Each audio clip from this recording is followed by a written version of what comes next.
Hi, it's Adam from Months and PCs, and today we're going to be looking at what components you need to be able to build your very own gaming PC at home.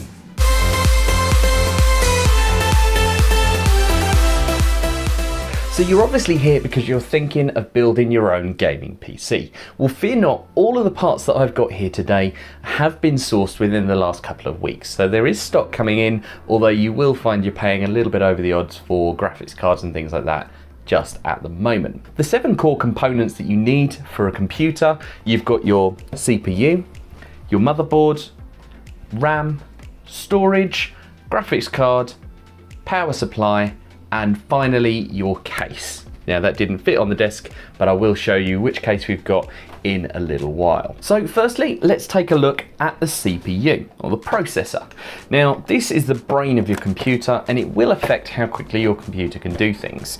So you do need to be choosing one based on your needs. Now the components that we've got here are for a build that I'm going to be doing for one of my clients, and that is for their daughter's first ever PC. So all of the parts are on the lower end. For her, it was more about how the PC looked as opposed to how well it ran. We're still going to be running with an i5-10400F, which is still a really good CPU. I've basically gone for a 10th gen CPU because they're a little bit cheaper now that you've got your 11th gen, and plus the motherboards being a year older are also a little bit cheaper and easier to get than the new 11th gen CPUs. So this CPU is going to need its own graphics card. You're not going to be able to use this CPU and just plug into the motherboard to get a visual. You do have to have some sort of discrete graphics separate to the CPU. That's why it comes in a little bit less money. Now CPUs as well, they do have to have their own sockets, so you do need to make sure that you're going to be getting the right motherboard that's going to fit in with the socket for your CPU. This CPU as well in the box does come with its own cooler. However, I'm not a big fan of stock coolers. You probably find as far as cooling power goes, for something of this little power, it should be perfectly fine. But I always like to upgrade and just put something a little bit better in. For around about £15, you can get yourself a basic cooler that will perform a lot better than your stock cooler from Intel. So now we've looked at the CPU, let's have a look at what that plugs into. So here we've got a B460 Plus from Asus.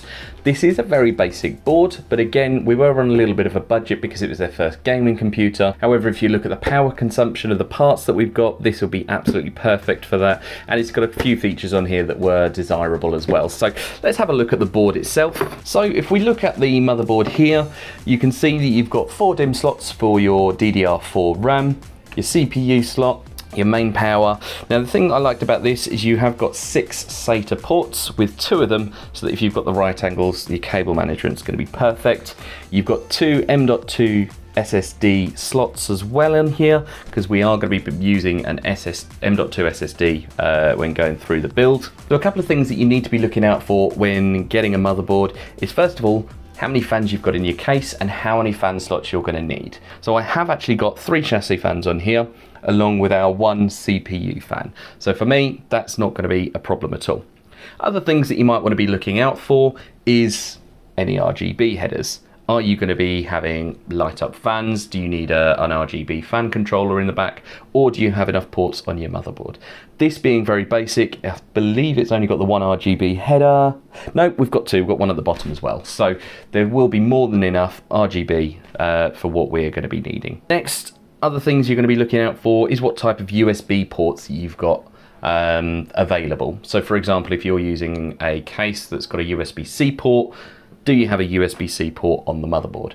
That's something you are going to have to pay a bit extra for. None of the basic ones have USB-C ports on them, but this is why you've got to try and plan your build before you just start throwing yourself into it. These up here are your Vrms. Now these do get quite warm. So on a system like this where we're not going to be using a huge amount of power, it is going to a child, so I'm not expecting them to be overclocking or anything like that. I'm not too concerned with how they are at the moment. However, if you were going to be looking to overclock or using a much more powerful CPU, I would always look for a motherboard that has heat sinks over these, because they will get particularly hot if there's a high power draw. Looking at the rear ports that we have, you've got your headphone jacks, your microphone jack, Ethernet port, 4 USBs, with another 2 up here. These are your USB 3.0s. You've then got your DVI connectors, but as I said, this isn't going to have integrated graphics, so you're not going to be able to use this or the HDMI port. And then you've got your old style mouse and keyboard. Now, if it was me personally and I had a little bit more money to spend on this build, I would make sure that I had a diagnoser built onto the motherboard. So this one doesn't have it. MSI on their basic models will have a few lights just up here, and what it will do is as the system boots, it will show you at what point it's going through. So if you are having issues booting the system, it will show you which point that's happening on. Some of them will have a little display on it so that you can see, and it will run an error code if something's not loading up properly. It's just an easier way of diagnosing if there are any issues when you first load the computer up. So next, let's have a look at RAM. So we've gone for DDR4 2400 megahertz 16 gigabyte kit, which is 2 8GB sticks. Now, the reason we've gone for the 2400 megahertz as opposed to anything higher is it's actually compatible with the motherboard and the CPU. Now, you do need to make sure that you are not overspending on RAM if your motherboard and CPU will only support a lower level of speed on the RAM. They were a really good price for what they can get. Your 24 megahertz, and it's a CL14. Now, if you want to know a little bit more about RAM, do check the video that we have just up here, and that will go through it a little bit more detail for you. So after looking at RAM, next we're going to look at storage. As I mentioned before, in this one we are going to be going with an M.2 SSD. Now, this is a Gen 3, not a Gen 4. It's a 500 gigabyte storage device, and this just plugs straight into the motherboard and will give you high speed data transfer. The other storage options that you could have yourself a hard drive in there, which is really good for mass storage. It's not the quickest at loading operating systems. I would recommend an SSD. You've then got your standard SATA SSDs, which are sort of a good balance between having larger storage and higher speeds, but you do find at the moment that your M.2 SSDs are very, very similar price to your standard SSDs, SATA SSDs. So we generally will go for an M.2 SSD. The only thing you have got to watch with these is obviously the motherboard only has 2 slots. So you've only got 2 points that you can plug these into unless you get an adapter. Whereas obviously if you're going for SATA, this motherboard, you've got 6 slots available. So the 500 gigabytes should be plenty enough to store a couple of games on there, the operating system, and a couple of files for a child. That's going to be more enough for this system. Storage is also the easiest thing to be able to upgrade. So it's not a worry if we're starting low. If they find they need more storage after a couple of months, it's so easy just to buy another stick, plug it in, and off you go. So next we're going to take a look at the power supply. Now, this is actually overlooked in a lot of systems, and people will just go for the cheapest power supply you can get. Don't do it. Make sure you get yourself a at minimum 80 plus bronze rated, but if you can afford an 80 plus gold or platinum, they're going to be much more efficient for one, and a lot safer. Now, I would not recommend putting in an unknown brand that costs £20 for your power supply to run all of your hardware. If your electrics go wrong and it overpowers the motherboard, you could fry everything in your system.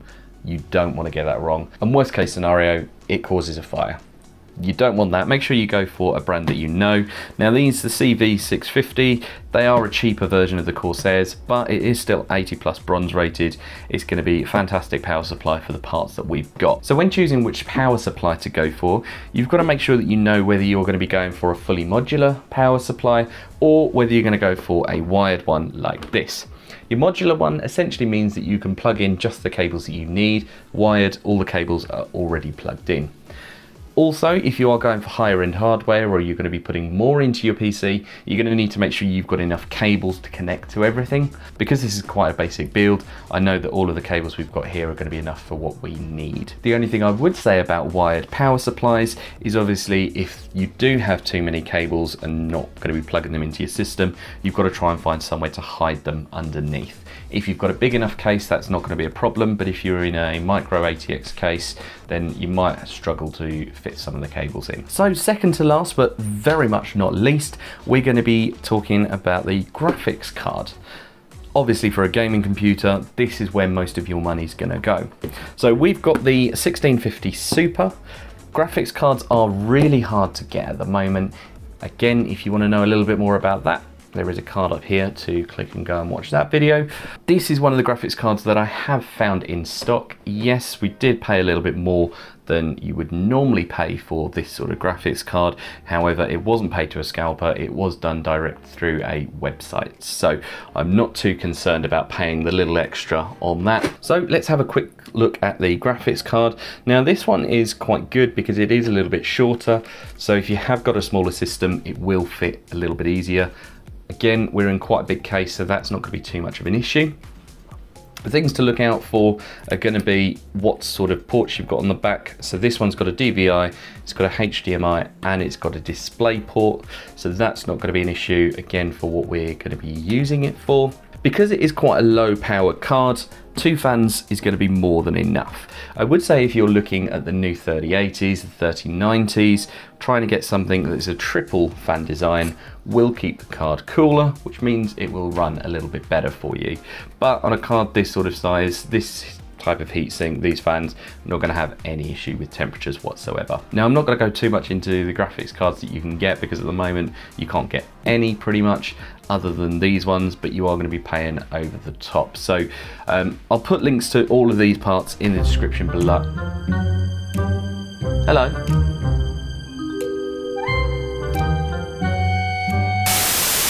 I will be putting links to all of these parts in the description below, so if you do want to have a look at the current pricing, you'll see them just down there. Power consumption as well, you've got to see what sort of power that your graphics card is taking. 650 watt power supply with this graphics card is going to be more than enough. However, if we were putting a 3080 in here, I would definitely be looking at probably an 850. 750 would work, but I would probably say an 850 power supply, just to make sure we've got that little bit of headroom. You don't want to be maxing out your power supply and potentially not giving the parts enough power as they need. So finally, you've got to choose what case you want to be using. Now, case is mostly about aesthetics and how the PC looks. It will affect the airflow, which means that you might have a warmer or cooler PC, and the cheaper cases you do tend to find are worse for airflow unless it's a pure mesh front. If you're going for tempered glass, I would say spend a little bit more money just so you've got airflow designed into the system. So this has got your tempered glass on the front, but it's got airflow either side to pull that in. Things that you want to be looking out for on your case is what sort of I/O shield you've got here. So we've got a USB 3, you've got a USB-C, your microphone headphone jack, restart button, and a power button.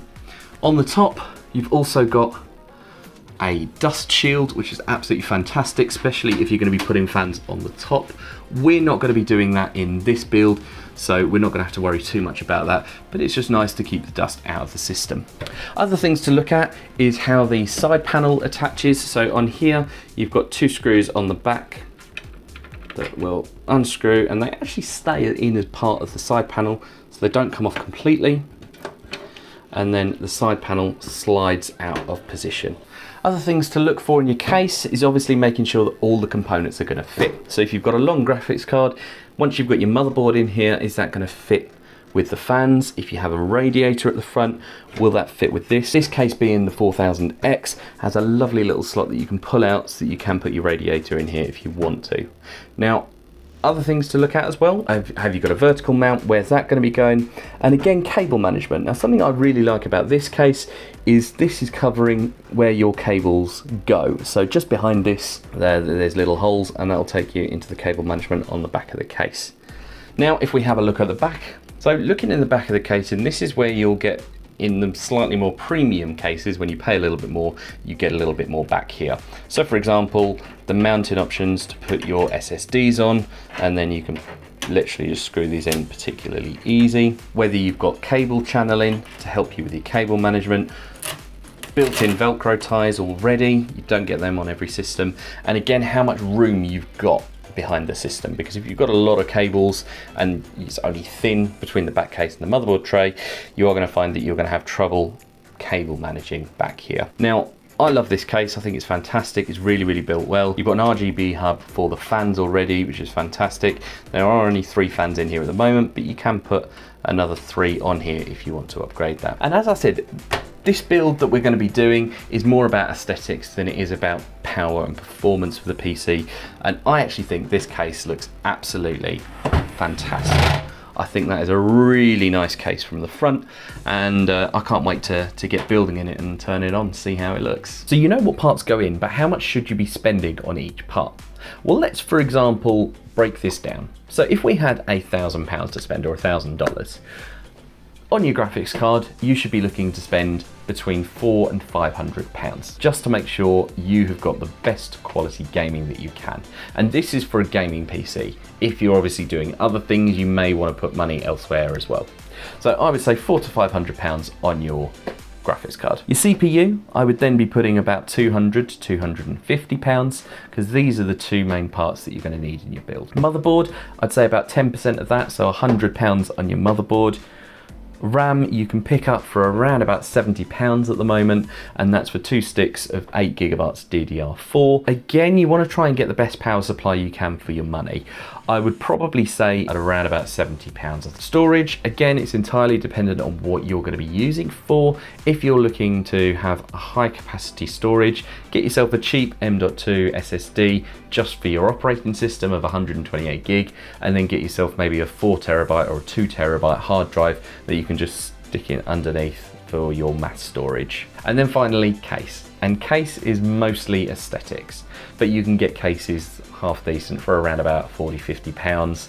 If you want to start spending a bit more, you are going to get a more premium case. It is going to be better, but it's what sort of budget you have. So if you have found this useful, do give us a thumbs up.